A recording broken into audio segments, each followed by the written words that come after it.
I want to bring in Denis Rancourt, a PhD, full professor of physics from University of Ottawa. He put out a brilliant article recently that really went into thorough, Masks Don't Work is the title, a review of science relevant to COVID-19 social policy. He goes through all of the studies and lays it out. So let me just bring on Denis, because you have done a much thorough dive on this. Overall, why did you write an article? We live in a time where people and governments, whether it's Canada, America, France, you name it, we are terrified of this disease. Masks is being touted as the way that we can really slow the spread. So what inspired you to go against that sort of river of understanding coming from our leading health departments and decide to write an article that even challenges the notion that maybe masks don't work? Dal, it's not a river of understanding, it's a river of talk. It's a river of posturing. It's a river of policy statements and things like that. There's no understanding. I don't see any understanding in what these politicians say. If you look at the literature, you have to look at randomized controlled trials, but with a verified outcomes where you've actually measured whether the person was infected or not. Not, ask them if a week ago they had the sniffles and things like that. You have to measure it. If you select only those reliable trials done in a proper scientific way to avoid bias, because that's the whole idea of this kind of lab design, is to avoid bias in the observation. If you look at those, and there have been dozens of them, or at least many of them over the last decade, none of them show a statistically significant advantage to wearing a mask compared to not wearing a mask. That's the scientific result. And what that means is if there was any kind of a significant advantage in terms of limiting your risk to being infected by a viral respiratory disease using a mask, it would have shown up in one of these very reliable trials that was done. And there have been many, and I reviewed them all. And there have been one or two that have come out since, and they also agree in the same direction. So this took us, I am a researcher with the Ontario Civil Liberties Association, and this caused us to write to the World Health Organization, the Director General, and say, what the heck are you doing? Why are you now recommending masks? Forever you have been not recommending masks for use in the general public because you've admitted that there's dangers associated with that. The masks collect and gather all kinds of pathogen-laden materials near your face and eyes and nose and everything, and then you touch the mask and you touch the rest of your body. So it was thought that there was danger associated with that concentration of pathogens, and that's why the main World Health organizations did not recommend mask use in a general population, which is not a controlled clinical environment where clinicians, properly remove their masks, immediately wash their hands, and dispose of them in the proper way. To just throw the idea of masks out in the general population and even, wear whatever and so on, was believed to be a dangerous thing, making matters worse. And then they abandoned that and flipped it around in the total absence of supportive evidence. They used what I call substandard science, which does not use randomized controlled trials and doesn't have verified outcomes. They looked at those articles, and there's a lot of scientists writing those kinds of articles because it's easy to write an article in a pandemic. It's easy to, the idea is during a pandemic, you should be able to get your scientific results out quickly to help. Actually, the opposite is true. That's when you don't want bad science, is when everyone's terrified and you're in a pandemic. You want to have the highest quality standards for the science that you publish and for the recommendations that you make, the policy recommendations that you make. So instead, they've gone the other way. And it has resulted in what I think is a very political statement by the World Health Organization, which unfortunately affects governments, in particular in Canada. So we felt it was important to complain about that and to point out the additional dangers to mask that are beyond what was said that they even admitted. And so we made a long list of additional dangers that had not been considered yet. Can you take me through, just because, and by the way, anyone watching the show for the first time, all of the science that we talk about, we are totally transparent on the show. I'm not trying to tell you what to think. I'm trying to show you how to think, where to look. So right now, all you have to do is type ICAN if you're watching on Facebook right now into the comments, and we'll make sure that you get this incredible study and review, and along with all the other ones, all the pro and con reviews. You can read it and come to your own conclusions. But can you take me through those people that sort of geek out on the science? What were the main studies that you looked at that you thought really show us, that masks are not an effective tool in stopping COVID-19? Oh, well, as I said, if you use only proper studies, randomized controlled trials with verified outcomes, they all unambiguously say somewhere in the article, and usually in the abstract also, that there is no statistical evidence of a benefit in terms of reducing risk of getting a viral respiratory disease. They all say it. You don't have to pick one that is particularly good that says it and the others don't say it. And for example, the most recent one is the one by Xiao, 2020, this year. It's entitled Non-Pharmaceutical Measures for Pandemic Influenza in Non-Healthcare Settings, Personal Protective and Environmental Measures, and it was published in Emerging Infectious Diseases on May 5th, 2020. And they're very unambiguous. They put it this way. If you want me to read the key paragraph, I can. Yeah, but go ahead, please. Would you like me to? Okay. Yeah. They put it this way. They say, and I can explain what they mean if you need me to. Okay. Although mechanistic studies support the potential effect of hand hygiene or face masks, evidence from 14 randomized controlled trials of these measures did not support a substantial effect on transmission of laboratory-confirmed influenza. We similarly found limited evidence on the effectiveness of improved hygiene and environmental cleaning. So here's the latest, best study in the sense that uses only these very bias-free studies that says, look, it doesn't matter if you sanitize surfaces, it doesn't matter if you're washing your hands, and masks don't work. It's basically telling you that. That's what the science tells us. That's the current science. And there's good reason for that. And the reason is that we know, and we have known for a decade now, that the main transmission route of all of these types of viral respiratory diseases is very fine aerosol particles that are supported as part of the fluid air. With those kinds of particles, they're going to get through the sides of the masks, even the tiny wrinkles you have in your skin and so on. There's no way you can prevent these aerosol particles from either entering or coming out. So masks are not going to work under these circumstances, and we know and we understand why you get this transmission in the winter, and that's because these fine aerosol particles are stabilized in air when the absolute humidity is low, and as soon as summer comes around and there's more humidity in the air, the transmissivity drops to a factor of 4 or 5 lower. So they just go away. You don't transmit them anymore.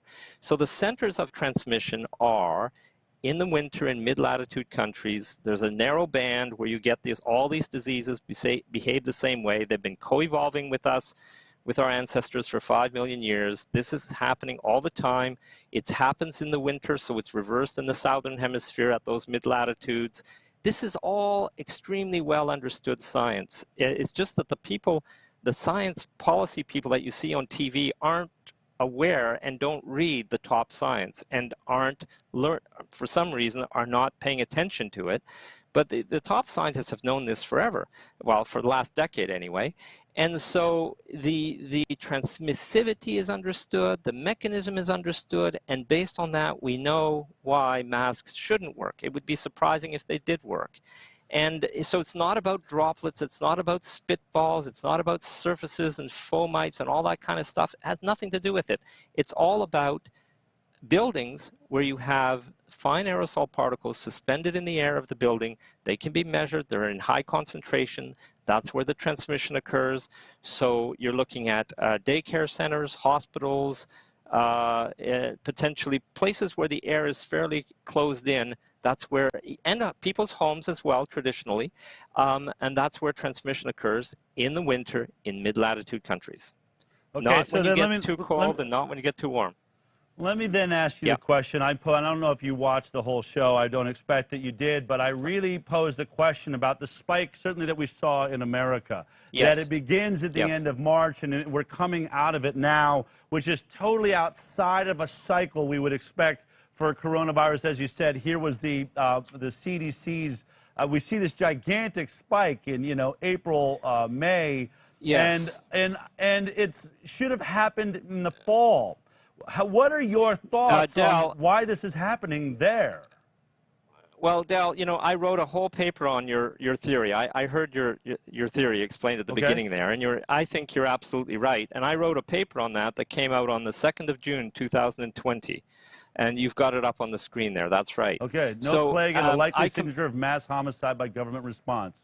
Okay, yes. What are your thoughts? And, well, my thoughts are, well, first of all, the graph you showed is a little different from the graph that I show because you're adopting the way of showing it that hides the truth in a sense, and that's because all the governments are plotting it that way. But if you actually plot it in the way that epidemiologists plot it, you'll get something that looks a little bit different. I'll show you a graph of that in a second here, if I can just pull out the right one. You see, that peak that you're talking about only occurs in certain jurisdictions, in certain states, and not in others. So it only occurs in the states that did these kind of very severe emptying the hospital type procedures, but not in California or Texas and a lot of these bigger states where they didn't do that. So, Okay. but if you plot it, I don't know if it's a good idea to show you this way, but if you plot, go ahead.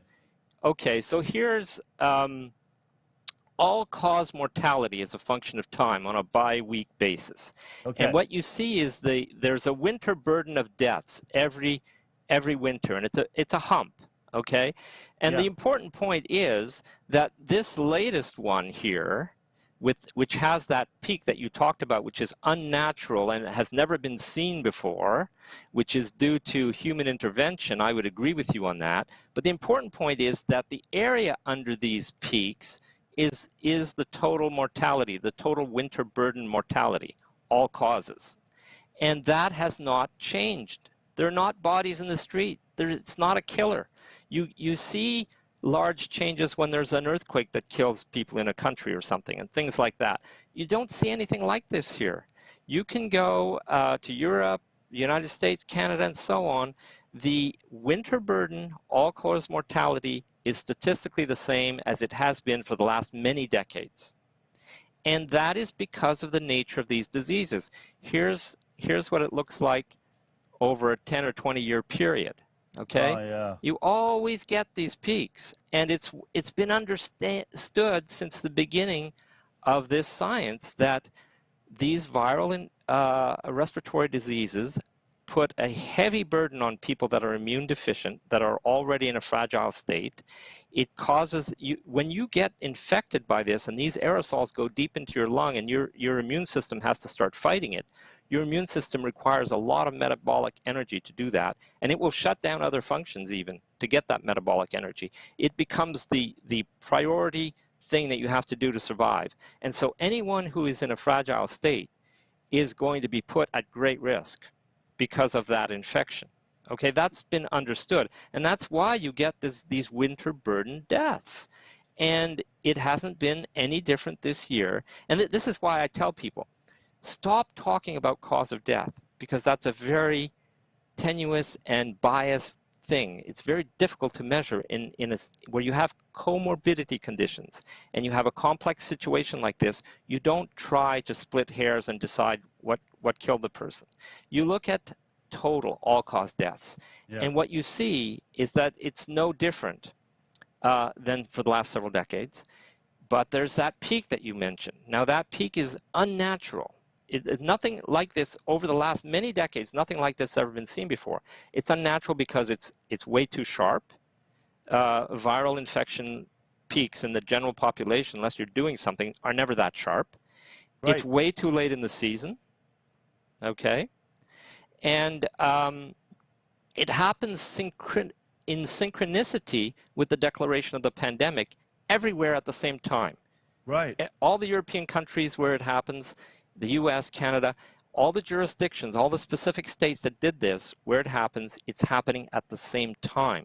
everyone went into lockstep with what the World Health Organization suggested. I think they used it as a justification for doing it. In fact, the World Health Organization recommended that they empty their hospitals, that they prepare their hospitals for something huge that was going to happen, and everybody went along with that. So, well, not everybody. The jurisdictions that did had that peak. The jurisdictions that didn't, because they used their own science, their own judgment, did not have a peak like that. In fact, I can show you California. It looks very, very here's California. Okay? Yeah. So that red line is where the pandemic was declared, and there is no so-called COVID peak on the other side of it. So nothing special happened in California because they didn't go all out and start putting people on ventilators and things like that. Ventilators and so on, right? So let me ask you this final question, because, you know, I think we're now, and people that watch my show, we've been presenting science. We really geek out on the science. Obviously, I haven't held you to a 30-second soundbite. We really want to understand what's going on here. But I just feel like I'm getting frustrated because I feel like so much of the population doesn't really understand a concept of herd immunity, doesn't understand, you know, how viruses move every year they're alive. They've just never been focused on it. So it seems like they're gullible to whatever they're told in the news by the scientific body. They just assume that must be the truth. But, you know, as a scientist, and I'm meeting more and more, you know, men and women like you, how frustrating is it to see the bastardization of something you do for a living, and who's in charge of it? Well, I think you can tell from my excitement how frustrated I am. I mean, it's frustrating on many, many levels. It's frustrating because the top officials, the government officials, the health officials, are talking nonsense, total nonsense. And even among professional scientists, there's a lot of scientists that will not say what their real conclusions are and what they really think. There's a kind of a political correctness that comes from peer review, where you have to admit that everybody's work is fine and cite it all, and then you end up with this mushy statement at the end, and you gave examples of that in some of the papers you were reading. So a scientist might be doing good work, applying good statistical methods, but then in getting through the hurdle of peer review, they end up saying that fomite's important, droplets are important, aerosols are important, everything's important, and you end up with just this mushy science. In fact, everything is not important. There is a dominant transmission mechanism. This is an infection that penetrates the lungs via aerosol particles. These are, if you as a scientist don't see that and don't admit it and feel obliged to talk about spitballs and things like that, then we're not doing science that is helpful to public policy. Okay? What then should you're just be the murking public the waters. policy? If you were able, if someone said, okay, Denis, what is our public policy moving forward? What do you think we should do? Well, first of all, this was not a killer event. The winter burden mortality has not been greater than usual. There was an anomalous peak there, which needs to be investigated criminally and through real methods of discovery of what happened and investigation. And because it is a big anomaly and it targeted some very vulnerable people, and that needs to be investigated. So if I was in charge of public policy, there'd be some serious investigating going on and outlining exactly the chronology and the circumstances of those deaths that happened very suddenly. There was an acceleration of, I would say, killing off some very vulnerable people in some centers where this was happening.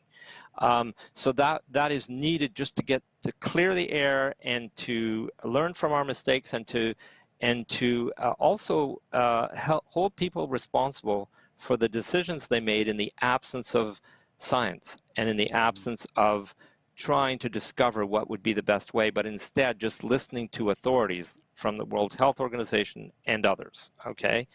And I would say forget about the vaccine thing. You don't need vaccines for seasonal viral respiratory infections. Is it even a good idea to go there? I don't think so. These viruses mutate extraordinarily quickly, and they're mutating all the time. Why would you introduce vaccines into that mix when we've been living with these things for a long, long time, and our immune systems have been co-adapting to these viruses continuously for 5 million years? So why do you need to go there? I don't think you need to go there. And it's dangerous and it's reckless to even, I would say, to go there. So I would avoid that completely. The real answer is, and if I'm the boss, is to look at the medicine, do an integrated, try to do science that is integrated science to try to understand the nature of vulnerability, immune vulnerability. Mm-hmm. Because the people that die are the ones that are immune vulnerable. What is the science of how this viral infection first attacks you, how it progresses in your body, how your immune system responds to it, what your immune system needs in order to respond to it, what are the metabolic energy fluxes that are happening? Because the death rate is way more a result of whether or not your population is immune prepared. You know, how many immune vulnerable people are there and will they be infected? That will determine the death rate way more than the particular strain of the virus, which is what I argued in my paper from reviewing the literature. So I think I would move public policy in that direction and away from these money-making vaccine schemes. That's what I would do.